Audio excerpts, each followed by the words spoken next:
Hello मेरे प्यारे विद्यार्थी जी, की हाल चाल। मैं हूं आपका बड़ा भाई धर्मवीर भारती। विद्यार्थी जी, आज के इस वीडियो में हम शिक्षा और संस्कृति जिसके लेखक महात्मा गांधी जी हैं, इसके सब्जेक्टिव टाइप क्वेश्चंस को हम लोग इस वीडियो के माध्यम से पढ़ने वाले हैं। तो मैं आप लोगों को बता दूं कि इस अध्याय का मैंने सबसे पहले जो है वो थ्योरी यानी कि पाठ के बारे में बताया, जिसमें हमने शिक्षा और संस्कृति को अच्छे से जो है वो लाइन बाय लाइन बताया और फिर गांधी जी के बारे में भी बताया। और फिर नेक्स्ट वीडियो जो था वो आपका ऑब्जेक्टिव टाइप के क्वेश्चन था, और आज के इस वीडियो में हम सब्जेक्टिव टाइप क्वेश्चंस को देखने वाले हैं। इसके बाद ये पूरा पाठ जो है हमारा अच्छे से पूरा तरीके से समाप्त हो जाएगा। ठीक है, तो बच्चों आगे बढ़ने से पहले मैं आप लोगों को बता दूं कि हिंदी में आपके सब्जेक्टिव टाइप के प्रश्नों में दो तरह के प्रश्न पूछे जाते हैं। एक लघु उत्तरीय प्रश्न होते हैं जो कि 2 अंकों के पूछे जाते हैं, और एक आपके जो है दीर्घ उत्तरीय प्रश्न होते हैं जो कि 5 अंकों के पूछे जाते हैं। तो सबसे पहले हम लोग 2 अंक वाले प्रश्नों को देखेंगे, उसके बाद हम लोग 5 अंक वाले प्रश्नों को भी जो है वो लास्ट में देखेंगे। ठीक है, तो इस अध्याय का सबसे पहला प्रश्न हमारा है कि गांधी जी बढ़िया शिक्षा किसे कहते हैं। और जैसा कि आप देख सकते हैं कि ये 2021-2024 आपके बिहार बोर्ड के एग्जाम में ये प्रश्न पूछा गया है। और इस प्रकार के प्रश्न क्या होता है कि कई बार जो है बहुत अधिक जो है वो दोहराए जाते हैं, तो इसलिए आप वीडियो को अंत तक और प्रश्नों को अच्छे से जरूर देखिएगा। तो इसका जवाब आपको किस प्रकार से लिखना है, तो सबसे पहले मैं आपको एक सिस्टम बताता हूं। आप कोशिश करें कि प्रश्नों के हिसाब से ही अपना उत्तर बनाने की कोशिश करें। जैसे यहाँ कह रहा है कि गांधी जी बढ़िया शिक्षा किसे कहते हैं, तो आप इस प्रकार से शुरुआत करें कि गांधी जी बढ़िया शिक्षा, यानी कि यही प्रश्नों से ही मैंने कुछ शब्दों को लिया, अहिंसक प्रतिरोध और व्यवहारिक शिक्षा को कहते हैं। इसमें जो मेन पॉइंट हुआ ये आपका अहिंसक प्रतिरोध और व्यवहारिक शिक्षा हुआ, जो कि आप पाठ को आप पढ़े होंगे तो आप जानते होंगे, जिससे मनुष्य के चरित्र का निर्माण हो। तो इस तरह से आप यदि प्रश्नों का उत्तर देते हैं तो आपको 2 अंक जो है वो पूरा जो है वो मिलेगा। ठीक है, अब चलिए नेक्स्ट प्रश्नों की ओर बढ़ते हैं, और हमारा अगला प्रश्न है कि गांधी जी के अनुसार शिक्षा का जरूरी अंग क्या होना चाहिए। तो गांधी जी के अनुसार शिक्षा का जरूरी अंग है मस्तिष्क का विकास एवं हृदय का विकास होना चाहिए। यानी कि गांधी जी के अनुसार जो जरूरी अंग है वो सबसे पहले माथा का अच्छे से ग्रोथ हो और हृदय का अच्छे से ग्रोथ हो, यानी कि ये दोनों चीज़ों पे गांधी जी जो है वो जोर देते हैं। ठीक है, अब नेक्स्ट प्रश्न हमारा है कि शिक्षा का ध्येय गांधी जी क्या मानते थे। अब देखिए कई बार क्या होता है ना कि इस तरह के प्रश्नों को जितना चीज़ें पूछी जा रही है उसको सटीकता से आपको जो है चीज़ें लिखनी है, और आप इतना भी लिखते हैं तो आपको 2 नंबर मिलेगा। जैसे देखिए क्या किया है हमने कि गांधी जी शिक्षा का ध्येय व्यवहारिक शिक्षा को मानते हैं। ठीक है, तो इस तरह के इतना भी आप लिखते हैं तो आपको 2 नंबर जो है वो मिल जाएंगे, क्योंकि यही चीज़ें पूछी जा रही है। ठीक है, तो आप शायद मेरी बातों को समझ पा रहे होंगे कि ज़रूरी नहीं कि हर 2 नंबर के प्रश्नों को आप 3 से 4-5 लाइनों में लिखें, लेकिन हाँ जो प्रश्न 1-2 लाइनों में यदि आप दे रहे हैं, यदि सटीक दे रहे हैं तो आपको 2 नंबर मिल सकते हैं।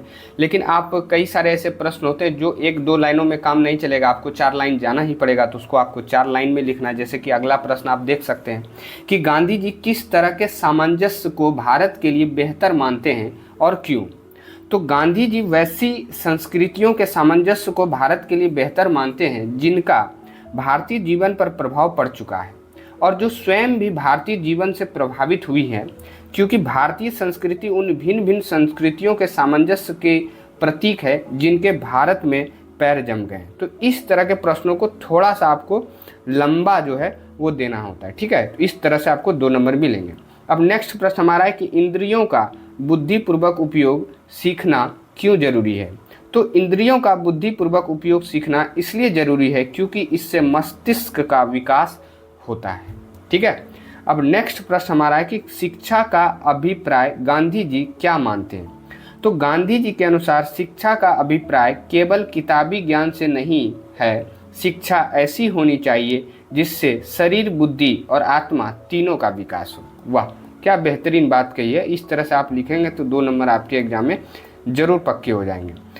अगला प्रश्न हमारा है कि मस्तिष्क और आत्मा का उच्चतम विकास कैसे संभव है। तो गांधी जी के अनुसार जब बच्चे लिखने पढ़ने के साथ साथ कुछ कारीगरी और तालीम सीख लेंगे तब उसके मस्तिष्क और आत्मा का उच्चतम विकास होगा। ठीक है, अब नेक्स्ट प्रश्न हमारा है कि शिक्षा का ध्येय गांधी जी क्या मानते थे और क्यों। शायद ये प्रश्न मुझे लग रहा है कि रिपीटेड है। लेकिन फिर भी गांधी जी शिक्षा का ध्येय व्यवहारिक शिक्षा को मानते हैं, जहां बच्चों का चरित्र निर्माण के साथ साथ उनमें साहस, बल, सदाचार इत्यादि लक्षण हो, क्योंकि गांधी जी के अनुसार यही वास्तविक शिक्षा है और इससे एक अच्छे मनुष्य का निर्माण हो सकता है। ठीक है, अब नेक्स्ट प्रश्न हमारा है।